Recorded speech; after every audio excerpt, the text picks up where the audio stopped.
जी हाँ, नमस्कार दोस्तों, स्वागत करते हैं आप सभी को आपका यूट्यूब चैनल अंदाज भोजपुरी। जी बता दूं कि भोजपुरी गायक तूफान आज का एक बहुत ही हाई लेवल गाना आप सबके बीच आ रहा है। जी हाँ दोस्तों, गाना बहुत ही हाई लेवल, बहुत ही ये बवाल का होने वाला है। जी हाँ दोस्तों, यानी कि भोजपुरी स्टार तूफान आज का है जाने वाला और सृष्टि भारती जी की आवाज़ में गाना देखने को मिलेगा। जी हाँ दोस्तों, और गाना बहुत ही हाई लेवल का है, जो कि गाने का बोल है 19 गो मर्डर। जी हाँ दोस्तों, 19 गो मर्डर तूफान राज और सृष्टि भारती जी सॉन्ग को मिल के पूरा किए हैं।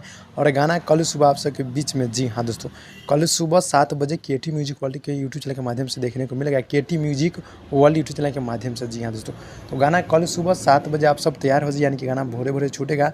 बहुत ही हाई लेवल, बहुत ही ये बवाल का होने वाला है। जी हाँ दोस्तों, और गाने की बात कर ले तो गाना बहुत ही खतरनाक है। गीत को लिखे सोनू संगम जी और म्यूजिक है बड़े भैया जेपी तिवारी जी का। जी हाँ दोस्तों, 19 गो मर्डर गाने का बोल है, जो कि गाना सृष्टि भारती जी और तूफान राज की आवाज़ में गाना देखने को मिलेगा। कल सुबह आप सब तैयार हो जाएगा। और भाई लोग, आप लोग चैनल पर नए, चैनल को सब्सक्राइब कर दीजिएगा। दोस्तों मिलते हैं अगली वीडियो में, तब तक के लिए धन्यवाद दोस्तों।